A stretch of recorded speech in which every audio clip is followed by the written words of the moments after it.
ज्याई काळ सिद्ध. काय झालं, कालच मला माझ्या बहिणीचा फोन आला आणि तिने मला विचारलं की भाऊ मला एक सांग, वेद वेद म्हणजे काय. ठीक आहे, सामान्य प्रश्न होता ते. ती पण निवृत्त झालेली टीचर आहे. तिने म्हटलं की भाऊ वेद म्हणजे काय. ठीक आहे, आता वेद म्हटल्यानंतर प्रश्न निर्माण होतो, कारण सगळे वेद वेद वेद म्हणतात. सामान्यपणे सगळ्यांना माहिती आहे, ऋग्वेद, यजुर्वेद, सामवेद आणि अथर्ववेद हे 4 वेद आहेत, हे सगळ्यांना माहिती आहेत. आणि ह्या वेदांमध्ये अनेक उपनिषद आहेत, कळलं ना.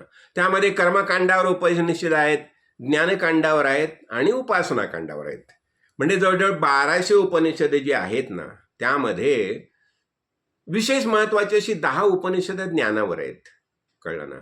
जवळजवळ 250 उपनिषद उपासनाकांडावर आहेत आणि कर्मकांडावर जवळजवळ 700 उपनिषद आहेत. म्हणजे उपनिषद म्हणजे त्यामधला एक एक विशिष्ट भाग असतो. आणि या उपनिषदांमध्ये काय समजावलेलं आहे, कळलं ना.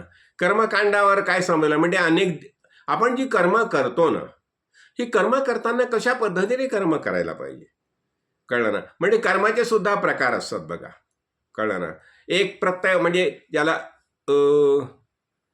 म्हणजे निषिद्ध कर्म, कळलं ना, निषिद्ध कर्म म्हटलं जातं, कळलं ना. काम्य कर्म म्हटलं जातं, म्हणजे काहीतरी इच्छा आपण निर्माण करून कर्म करतो, म्हणजे काम्य कर्म, निषिद्ध कर्म, प्रायश्चित्त कर्म. तर अशा पद्धतीने कर्मकांडाचे प्रकार आहेत, कळलं ना.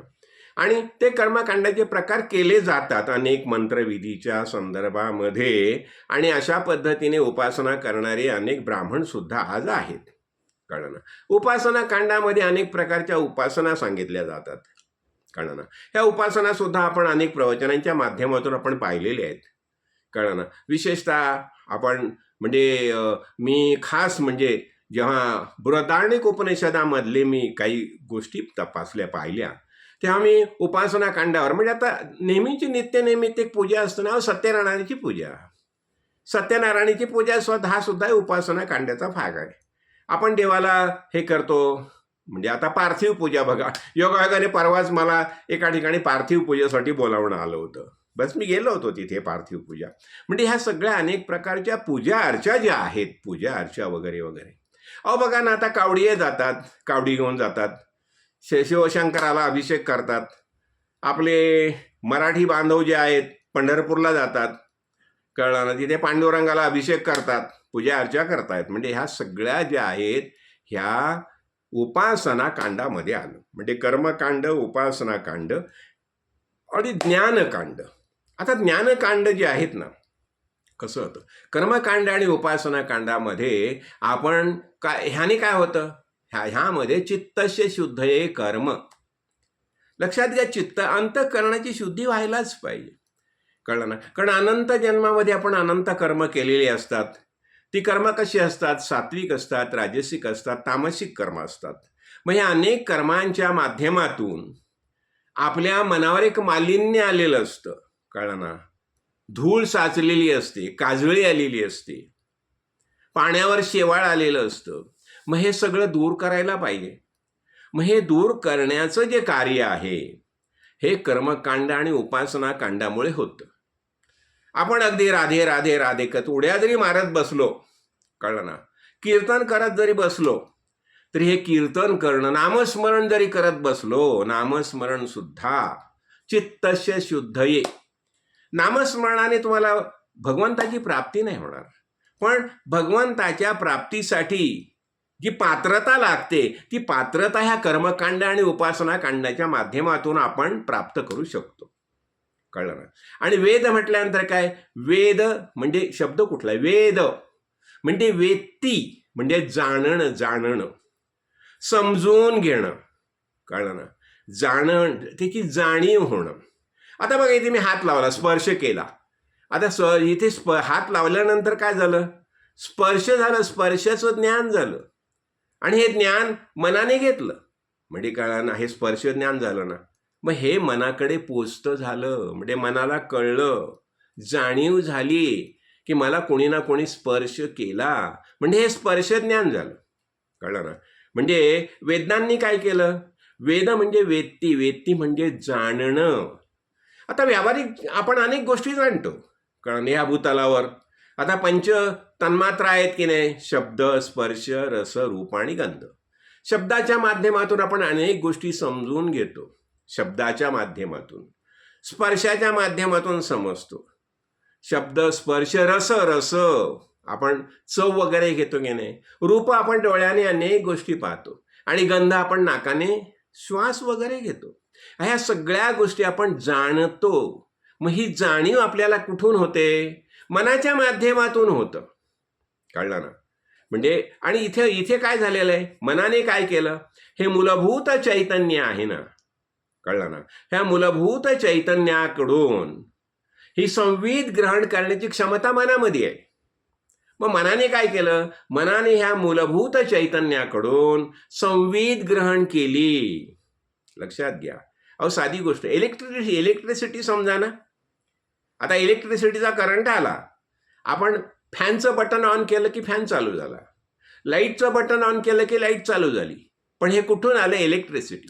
मग तसंच हे मूलभूत चैतन्य आहे, त्या मूलभूत चैतन्यामधून इलेक्ट्रिसिटी संवित जी आहे मनाने ग्रहण केली, आणि मनाने ही संवित ग्रहण करून मनाने काय केलं, मनाने ह्या पंच ज्ञानेंद्रियांना आणि पंच कर्मेंद्रियांना ही दिली. आता हाताला दिल्यानंतर हात कार्य करायला लागलं, डोळ्याला दिल्यानंतर डोळे पाहायला लागले. कळलं ना? म्हणजे अशा पद्धतीने हे 10 इंद्रिय जी आहे ती कार्यरत झाली. कुणामुळे? मनाने जी संवित दिली, इलेक्ट्रिसिटी जी दिली. कळलं ना? मूलभूत चैतन्य जे दिलं मनाने, आणि त्यामुळे ही सगळी इंद्रिय कार्य करायला लागली. आणि जोपर्यंत शरीरामध्ये जीवात्मा आहे म्हणजे मन आहे, तोपर्यंतच हे कार्य करणार. आता समजा मन निघून गेलं, जीवात्मा गेला निघून, म्हणजे देह सोडला. मग देह सोडल्यानंतर काय झालं, ह्या डोळ्यामध्ये जो गोलक आहे, जाणीव देणारा गोलक, हा कुठे गेला? मूलभूत चैतन्याकडे गेला, म्हणजे सूर्याकडे गेला. कळलं ना? अशा पद्धतीने हे 5 सगळ्या इंद्रियांकडची जी गोलक आहेत, इंद्रियाला चालना देणारे, हे सगळे मूलभूत चैतन्यामध्ये मिळून जातात, त्या देवतांकडे जातात. आणि त्या देवतांकडे गेल्यानंतर शरीर जरी असलं, शरीरामध्ये डोळा जरी असला, कळलं ना, कान जरी असलं, नाक जरी असलं, तरी सुद्धा गोलक नाही आहेत. जे गोलक जे आहेत ना, हे गोलक काय झालं, हे सगळ्या मूलभूत देवतांकडे गोलक निघून गेले, आणि त्यामुळे मग ते शरीर कार्य करू शकत नाही. कळलं ना? म्हणजे आता इथे आपण काय महत्व पाहत होतो, वेद. वेद 4 वेद आहेत आपल्याला माहिती आहे सगळ्यांना. पण वेद ह्याचा अर्थ, वेद काय करतायत?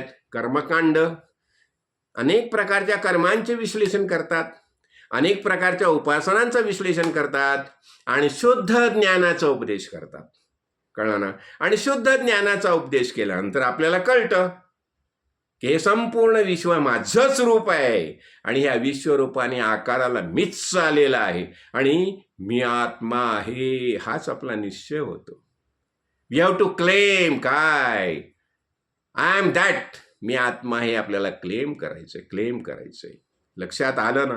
म्हणजे वेद कशाला म्हणायचं? वेद ही मूलभूत ज्ञान देणाऱ्या जी ग्रंथ आहेत, आणि हे पहिल्यापासूनच भगवंताचं निश्वासित आहे, ते पहिल्यापासूनच मौजूद आहेत. त्याला कोणी निर्माण केलेलं नाही, त्याचा कोणी रचयिता नाही आहे, हे पहिल्यापासूनच आहेत. जसं जीवात्मा पहिल्यापासूनच आहे, परमात्मा सुद्धा पहिल्यापासूनच आहे. पण जेव्हा देह धारण करतो, मग देह धारण करण्यासाठी कर्मबीज पाहिजे. मग हे बीज कुठलं? आपण जी नित्यनियमाने कर्म करतो ती बीज आहेत, बीज. कळलं ना? आणि त्या माध्यमातून मग आपल्याला ते ज्ञान प्राप्त होतं. कळलं ना? म्हणजे ह्याच्यासाठी आपण नित्यनियमाने सत्संगात यायलाच पाहिजे.